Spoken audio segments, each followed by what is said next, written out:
కాళేశ్వరంపై irrigation మంత్రి ఉత్తమ్ మాట్లాడుతున్నారు. Live లో చూద్దాం. అన్నారం అండ్ సుందిల బ్యారేజ్కి గోదావరి నుంచి నీళ్లు వస్తలేవు. అయితే ఈ కన్నెపల్లి పంప్ హౌస్ ఎక్కడుంది? ఆ పిహెచ్ అని పర్పుల్ కలర్ ఉంది చూడండి, with marker. Okay, see you look at pH అని పిహెచ్ అని అవుపడుతుందా?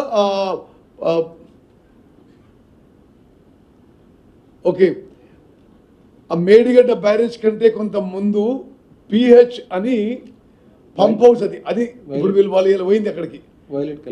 వైలెట్ కలర్లో ఉంది కన్నెపల్లి పంప్ హౌస్. వాళ్ళు ఏమంటారు? అది ఆన్ చేయి నీళ్ళు అంటున్నారు.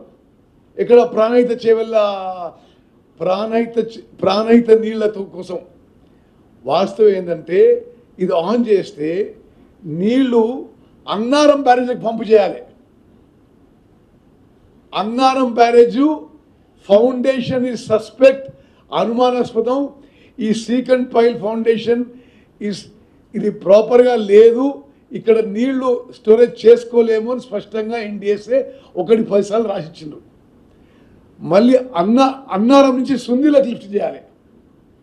సుందిల బ్యారేజ్ అదే సేమ్ సీకండ్ పైల్ ఫౌండేషన్ ఉంది, ఇది కూడా సస్పెక్ట్ ఉంది, వాడలేమని చెప్పి ఎన్డిఎస్ఏ రాసిచ్చిండ్రు.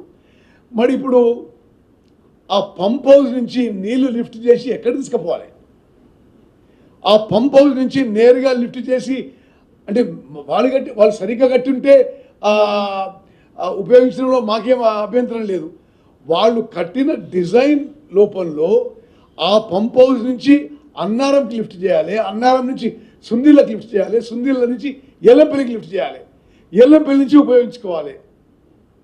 ఇప్పుడు అన్నారం బ్యారేజ్ ఉపయోగించుకునే పరిస్థితి లేదు, సుందిల ఉపయోగించుకునే పరిస్థితి లేదు.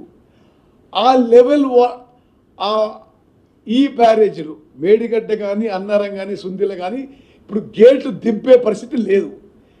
గేట్లు దింపంది నీకు ఆ లెవెల్ రాదు, ఆ పంపింగ్ లెవెల్ రాదు. అది కూడా ఎక్స్ప్లెయిన్ చేస్తారు. వీళ్ళేదో పోయి అలా ప్రాణిత నీళ్ళు చూపెట్టి ఈ పంప్ హౌస్ ఆన్ చేయి అంటే అసలు మీరు సరిగ్గట్టుంటే ప్రాజెక్టు ఈ పరిస్థితి దాపరించకపోయేది, అంత బాగానే ఉండేది. దయచేసి ఈ డయాగ్రామ్ మీద మీరు అర్థం చేసుకోవాలని చెప్పి మనం రిక్వెస్ట్ చేస్తున్నాం. Okay, next. సో ఫస్ట్ ఇనీషియల్గా మనకి ఈ లెఫ్ట్ సైడ్ చూస్తే ఒరిజినల్ స్కోప్ ప్రాణహిత ప్రాజెక్ట్ అన్నది మనకి ఇనీషియల్గా 160 TMC ఆఫ్ వాటర్ని డైవర్ట్ చేసి